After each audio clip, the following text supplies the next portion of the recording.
Jay, good morning. Let me tell you about the coordination between front office and housekeeping. I wanted to ask that for a few days. I do listen to calls that are made to the housekeeping department during the day. Okay then, let me tell you how we coordinate with housekeeping. This is a very important department with whom we work very closely. In this video, we will talk about the relationship between front office and housekeeping. But before I do that, if you have not yet subscribed to this channel, go ahead and click the subscribe button. Remember to click the bell icon as well. Housekeeping department is responsible for the cleaning and upkeep of the hotel rooms and the public area.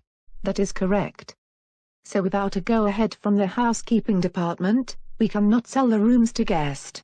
This is the most critical step in our coordination. We depend on housekeeping to give us clean rooms in time for guest arrival. The second area we coordinate is by doing discrepancy check. Can you tell me about the discrepancy check in detail? This check is very critical and happens 2 times a day. This will help us to identify if the guest is still in the room or has checked out. Do you remember about scanty baggage? If you do not, check out the suggested video on what is scanty baggage.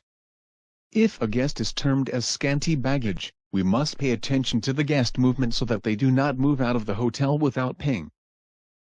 That is correct.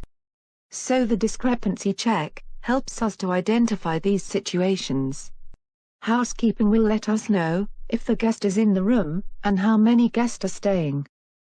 The third critical area that we coordinate with housekeeping is to make sure all guest requests and preferences are met. I have attended the evening meeting, where we discuss the next day arrival and their preferences. Yes.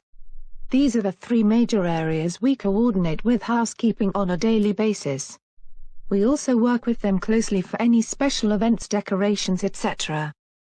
Thank you for telling me about the importance of housekeeping in the hotel. If you have still not subscribed to this channel, do subscribe to it. We have a new learning video every day. Also do see our other playlist to keep learning about hotels and the various departments. Also on clarifiedbetter.com, you can also read articles on the blog that can help you with saving cost and making more revenue. Do visit clarifiedbetter.com as well to keep learning.